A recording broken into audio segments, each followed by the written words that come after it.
So obviously this is some very serious stuff. We don't have all the information about this allegation or the lawsuit, but here's what we do know.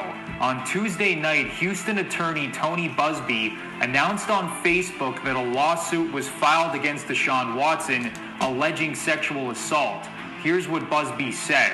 I am extremely proud to represent those who have no perceived power against those who have perceived power. Things are changing in this country, in this great state, and in this great city, and I feel like it's for the better for all of us. Today we filed suit against Deshaun Watson. Too many times women have put up with behavior that we all know no one should put up with. Should we make excuses for the famous? Of those who hold special positions or quarterbacks on a local professional football team? I don't think so. All people are equal and all deserve dignity and respect. My dad was a butcher, my mother drove my school bus and worked in the snack bar. Knowing what I know now, my mama had more dignity in her pinky finger than most executives or coaches or politicians or famous athletes have in their whole bodies. This case we just filed against Watson isn't about money. It's about dignity and stopping behavior that should be stopped now. Stay tuned for details. Let me say this. I'm a Marine. I'm not easily intimidated.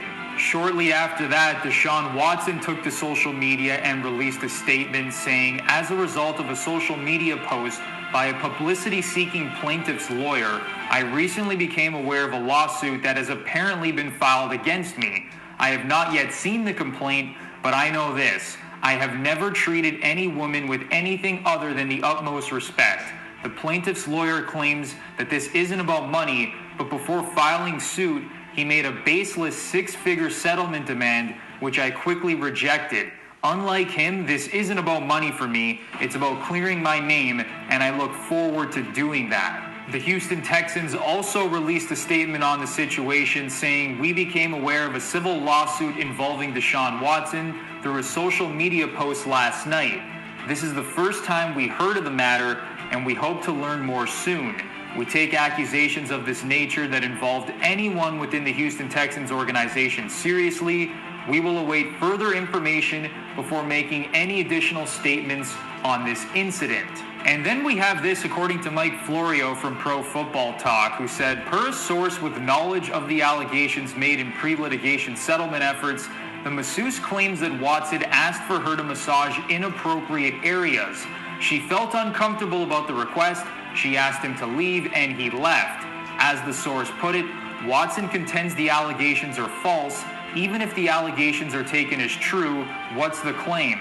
In pre-suit communications, there has been no claim that Watson touched the masseuse or that he even made lewd comments. The allegation is that some of the places he wanted massage made her uncomfortable. The next step will be for a lawsuit to be filed. If it's been filed, the next step becomes having the lawsuit officially served on Watson.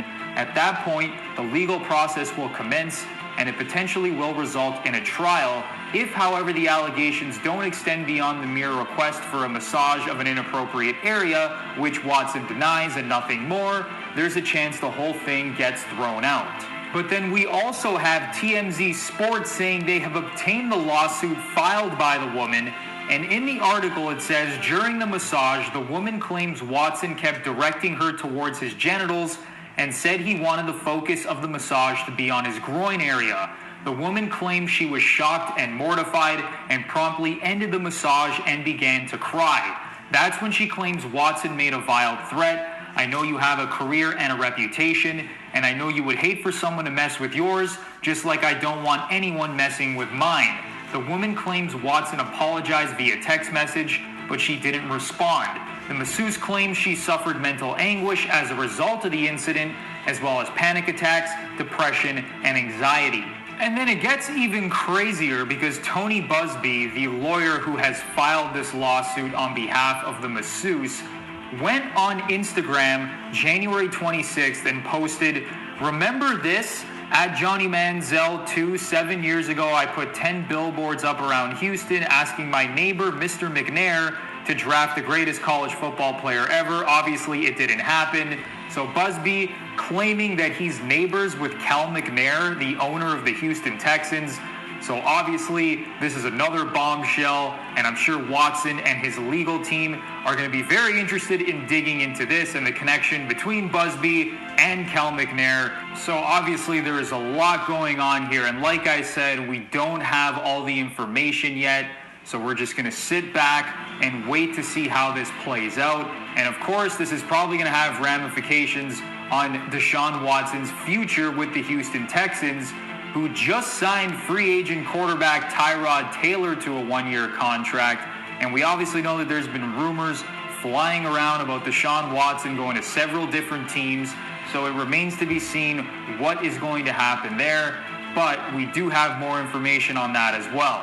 Check this out. So John McClain is a writer for the Houston Chronicle. He's an NFL reporter and is very well connected to the Houston Texans organization. Back on January 7th, here's what he tweeted out. "I've got a better chance of becoming the Texans' new head coach than Deshaun Watson has of being traded." But fast forward now a couple of months, and look what John McClain tweeted today. "The Texans haven't said they're not trading Deshaun Watson since January. I expect him to be traded." So John McClain clearly must have some inside information. He's very well connected to the Texans organization, like I mentioned. So we're going to see how this plays out. So we all know Deshaun Watson has demanded a trade from the Houston Texans. He obviously doesn't want to be there, and he has a no-trade clause, so he can dictate essentially where he wants to go. Check this out from Athletic writer and former NFL general manager Michael Lombardi, who was recently on the Rich Eisen show talking about the Deshaun Watson situation. The problem, Rich, is he controls where he wants to go. The rumor is he doesn't want to play in New York. The rumor is he doesn't want to play in Miami. He wants to play in Denver and San Francisco. So now you're Nick Caserio, and now your trade options are limited. So according to Michael Lombardi, Deshaun Watson doesn't want to play for the Miami Dolphins or the New York Jets. It's either the San Francisco 49ers or the Denver